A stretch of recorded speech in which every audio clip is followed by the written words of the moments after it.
Welcome to the Local Marketing Source Weekly Update, brought to you by localmarketingsource.com.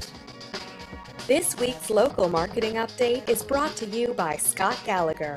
Scott is the co-founder of Local Marketing Source and has become the recognized expert in providing online marketing services to local businesses. Follow Scott on Twitter at ScottGallagher5 and on Facebook.com/ScottPGallagher. Hey, well, good afternoon, everyone. Scott Gallagher here with Local Marketing Source, bringing you our weekly local marketing industry update. Now, next week's LMS member call is going to be Wednesday. I was about to say March, but that is April 22nd at 4 p.m. Eastern. I am enjoying this call today, or I'm going to enjoy this call today. As a matter of fact, I probably should have stepped outside, but I've got all the windows open today, and it's just a beautiful spring day here in Chicago. Not to mention, today is the first day of the Stanley Cup playoffs. If you haven't gotten in your fantasy bracket yet, go to NHL.com and put in your fantasy bracket. Maybe you can win something. My son and I put our time in last night, but it was a lot of fun. But definitely an exciting time of year. I really enjoy hockey. It's a great sport. It's fast and it's a little rough, but it's fun. In any event, let's get started this week, because this week we're going to talk about something called the SNAK pack and what that is all about. But more so, again, the general theme, and God, the irony is just wild, The general theme of internet marketing is marketing, and it's just amazing that it's been missed. And, so the other two things we're going to talk about is utilizing competitive links and, of course, real marketing in SEO, building links for your audience. Now, last night I was having a conversation with a friend, and he's an entrepreneur. He's got two different businesses, not very big businesses, but he makes a living. He's not educated. And when I sit there and I listen to him talk sometimes, he's in the business of buying and selling, importing. And when I hear him talk, I hear him doing stuff that I'm able to put labels to. In other words, where he says, well, I'm like, dude, you don't consume the products that you sell. So you can't give an opinion on that product because you haven't consumed it. But you have to go and make the effort to learn about what the general consensus is in the marketplace. So you've got to go to a variety of different sources to formulate your opinion. And he says, well, yeah. I said, well, that's like called primary market research. And he goes, oh, okay. I said, well, a lot of people spend a lot of money to go to university and college to learn what they have to do. And he goes, well, that's stupid. That's common sense. I'm like, man, first off, you're ignorant because it's not common sense. And it dawned on me, it hit me. I realized that there's certain things that he's figured out that works for his business that he's got to do. And I can turn around and put labels on that. I only know these labels because somebody else has told me what these labels are and has shown me the situations. And it dawned on me last night that our industry is going through that. Our industry is like that young entrepreneur that knows nothing and is just trying to go out, and our industry is really figuring out a lot of different things and putting labels on it. But sometimes those activities have already existed. Those labels already exist that's out there. And our industry, unfortunately, has got a lot of stumbling that's going on and is not going and looking at what already exists. Now, let me give an example of where this does happen and where this does particularly exist. I could go all the way back to the infancy of Google's algorithm and how the algorithm in itself was a mathematical equation or an entity.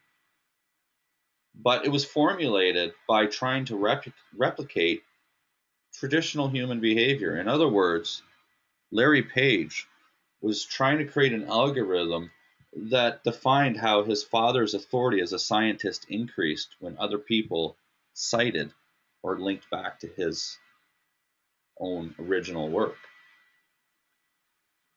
So I'm constantly trying to find different aspects, but I mean, like, one analogy I tend to use is the discussion of an avatar. And our industry realized that we had to start creating content that catered to the audience segments for each of these properties online that we're trying to promote, each of these businesses per se. And so then they said, well, what are we going to start calling these groups? And they said avatars. And well, you know, that's customer segmentation. And if you go and take any marketing course, that's some of the very first stuff that they take. And so you'd be a fool to think that you're going to call yourself an internet marketer without understanding the fundamentals of basic marketing. And you can't just assume. You know, the fact is a lot of it really is common sense, just like my buddy said. But he would have been much better off if he understood those labels and that framework first. If he didn't have to go through all the years of trial and error, he'd be a lot further ahead. That's why education is important, because it brings it all together into a formal sense that it makes a lot of sense. You know, everything that my members and LMS members are paying for, guys, everything that you learn at Local Marketing Source is available on the internet for free. You don't have to pay anybody any money. But you know as well as I do, there's a lot of trial and error. There's a lot of information that's misleading and a lot of misunderstandings. And I think it's safe to say that 90% of our industry doesn't get the fact that marketing is a component of search engine optimization. It's mind-blowing. Now, an example of this, let me start to get into some of the updates here. I'm going to skip over the SNAK pack and get right into the last discussion, you know, real marketing and SEO, building links for your audience. Well, that's the exact title I pulled from Search Engine Land. A very, very prominent SEO site, right? They're leading edge and whatnot. And just constantly over the last year, you know, marketing for SEO is something that the light bulb went on for me in 2009. And what is that? That's now like a long time ago. That's like 6 years ago. And we've been constantly just focusing in on marketing, not even getting consumed with the tools that existed out there, not getting consumed with all that data. Of course, again, just like I had mentioned, it's important to know that stuff. And so we study the analytics and the data, and it helps us make decisions. But it doesn't predicate what we do for SEO. That's why I'm not concerned about this algorithm update that's coming in 6 days. It's going to be crazy. Next Wednesday is going to be a heck of a conversation, but we're not concerned about it.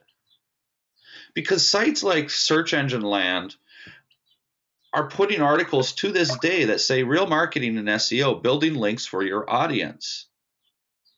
Real marketing in search engine optimization, building links for your audience.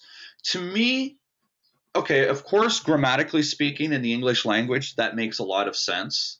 But understanding, it's like they created a whole circle with that one sentence.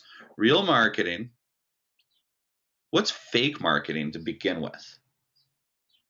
You know, I always say internet or SEO is just real marketing. Why am I even having to say real marketing? Why are they having to say it? What is that? What is fake marketing? Marketing is what? It's just a matter of giving a message to an audience that intends on consuming it. It's that simple. Granted, I can go and get a master's in this and spend 6 years of school. I can go and get an honor bachelor that I received and spend 5 years of post-secondary education and tens of thousands of dollars. But it's just about getting that message out. So when they say real marketing and SEO, building links for your audience, well, links is a term that the SEO industry made up. SEO is also a term that the SEO industry made up. And SEO is always about links. So when we say real marketing and SEO, building links for your audience, that sentence is merging two worlds together that are just essentially replicating. They're saying the exact same thing, because search engine optimization, by definition, at least according to Google, when you type in google.com SEO definition and then you type in marketing definition, it's not going to be word for word, but the meanings of both of those definitions are identical according to Google. So even search engine land here, folks, I'm going on the record, columnist Andrew Dennis, I have nothing against the man, but this type of conversation in our industry is just going to continue to confuse and cloud the aspect of what SEO is all about. It's not about real marketing and SEO building links for your audience. It's just about marketing for your audience.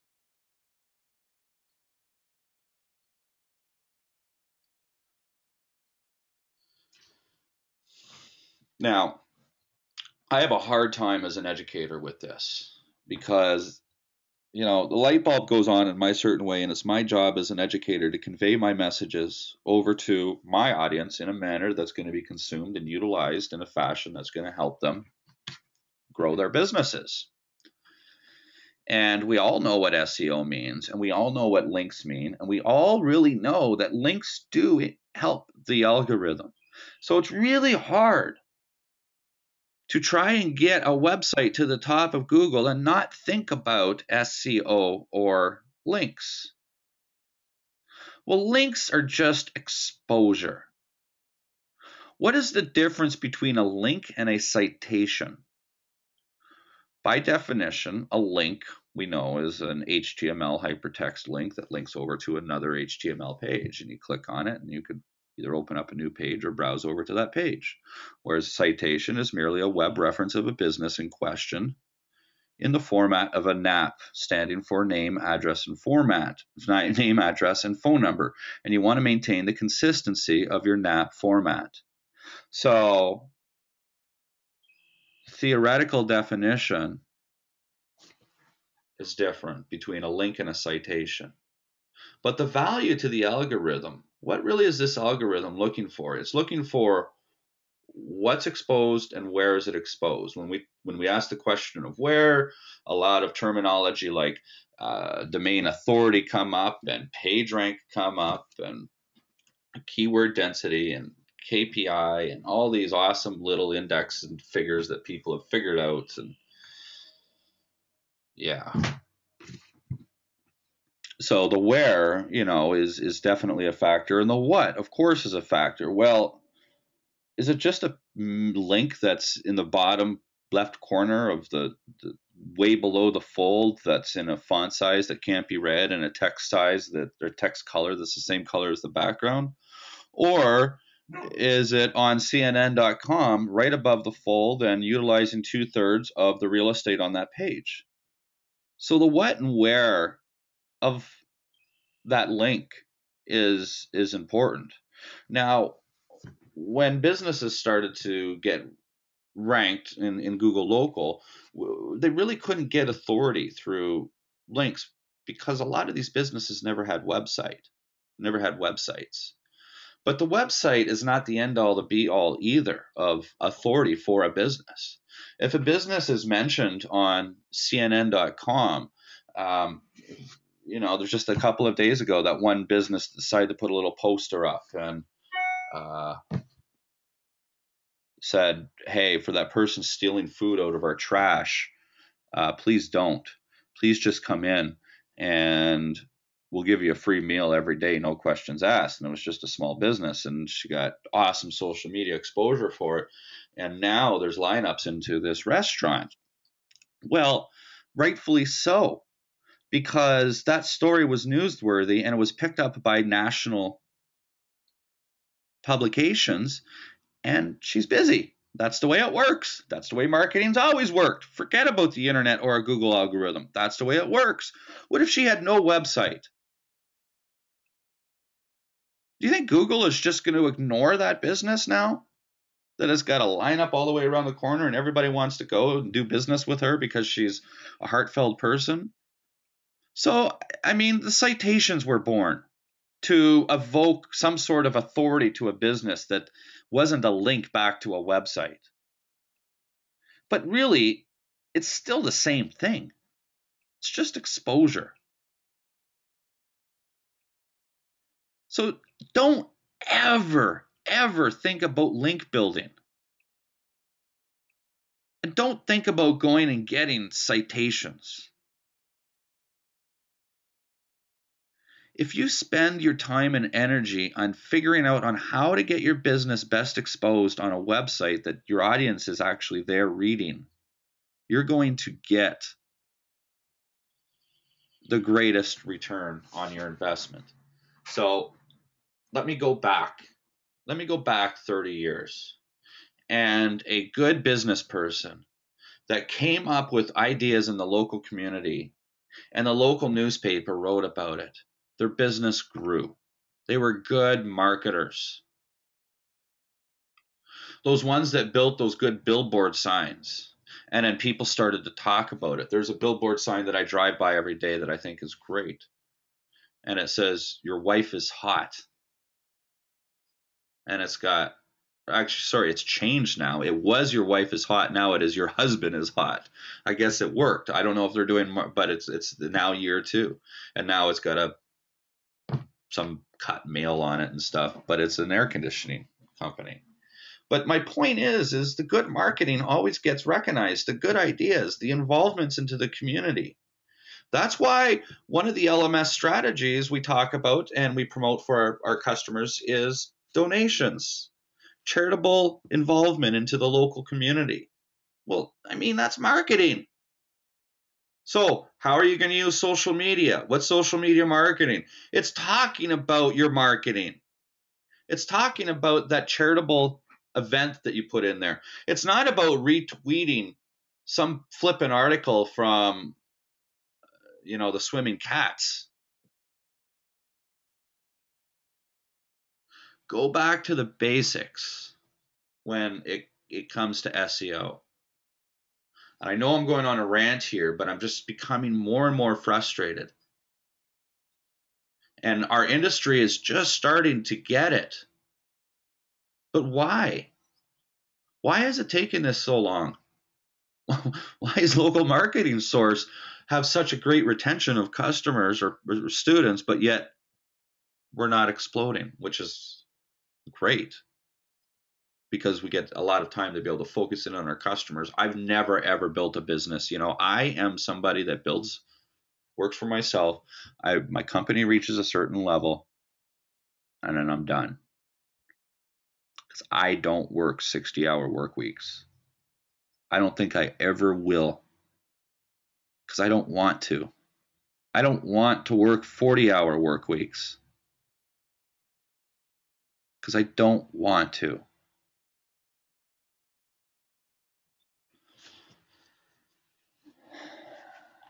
All right. Let's move on to another topic here. Change of topic. Another example of marketing relating to the SEO industry that I wanted to pull into this conversation was competitive research. And again, with my conversations yesterday, I discussed with my friend, and I explained to him, I said, well, there's 2 types of research that we can do. There's primary research and there's secondary research. Primary research obviously or intuitively sounds like it's better. It usually is better as opposed to secondary research. Secondary research is stuff that other people have already done. Primary research is you going out and getting it. Well, you would think, if a professional went out and got the information, well, let me use some examples here. And we're dealing with local businesses and local audiences and getting primary research. Well, geography obviously makes a difference.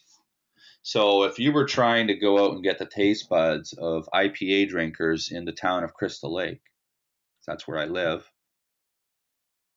and that's one very precise discussion of a local business that I happen to be going to later this evening and enjoying some fine IPAs when the Chicago Blackhawks start to win their series towards the Stanley Cup. But it'd be understanding the aspects of IPA drinkers. They're not typically your 21-year-olds. Yes, 21-year-olds drink them. But 85% of the national market drinks light beer. IPA is not light. So you've already cannibalized 85% of all beer drinkers into your segment of what you want to define as the perfect IPA drinker. That 21-year-old that goes out and drinks beer to get drunk might say, I'm an IPA drinker and I buy IPAs, but they're not the target audience purchaser. They're not a part of that 15%, because 85% of the time they're drinking the cheap stuff. So how do you go about and start to define that? Well, I'll tell you one thing. Where I live, we don't follow the same average ratio. You're not going to find, you go into even some of the scummiest bars around my home here, and you're going to find some nice IPA drinks.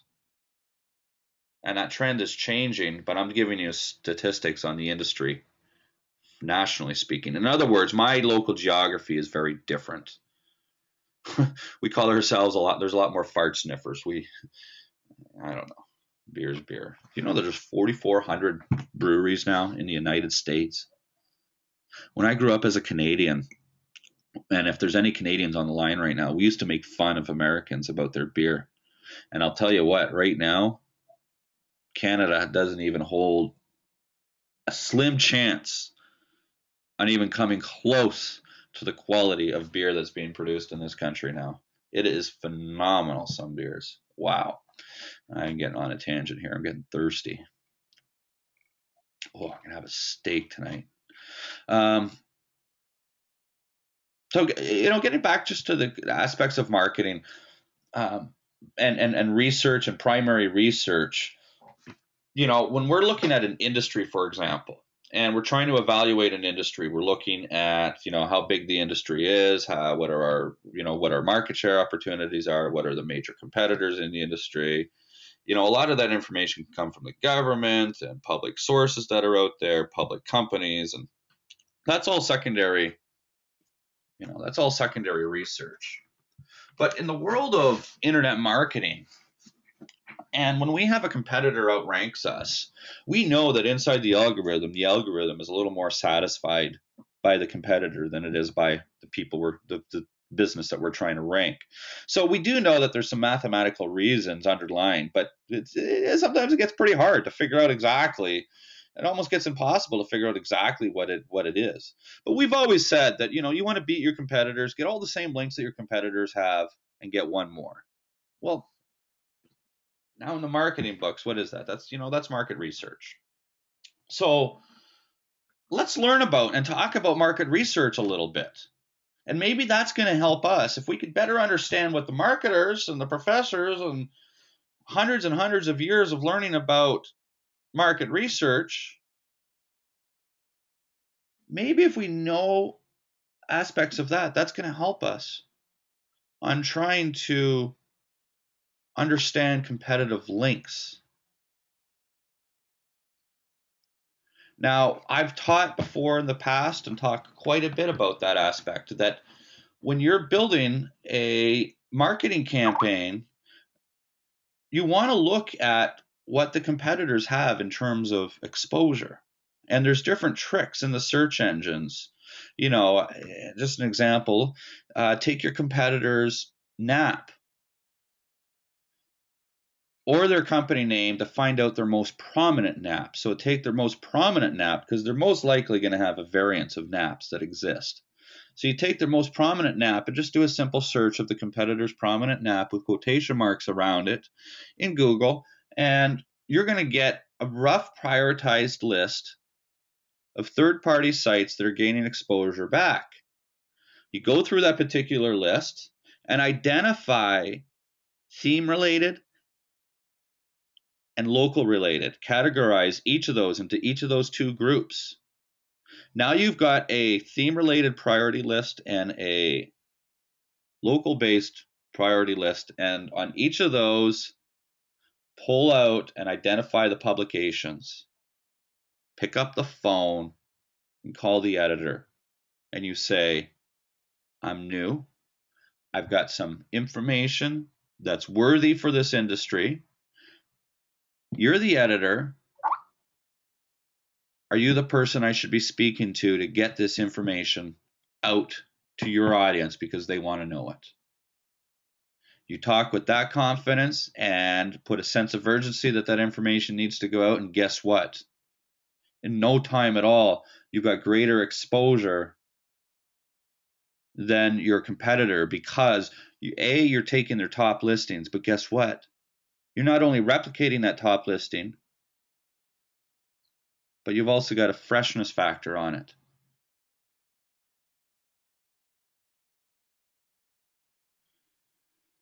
So competitive, yes, using competitors to build your link building campaign. I put quotation marks around it. So anyhow, that's coming to the conclusion of this week's update. So I am going to take a few seconds right now, and then I'll come back and open the floor to any questions that you may have. Well, thanks for watching the Local Marketing Industry Update. We've got these things coming out every single week, so if you liked with what you heard, just click the button right above me right here to subscribe to our channel. If you'd like to get a little bit more, right over here, go check out localmarketingsource.com. We've got free reports that you can grab. You can even register for a free marketing course to get in and see the portal. Or just go ahead and follow us on some of the social channels. We'll be around. Until next time.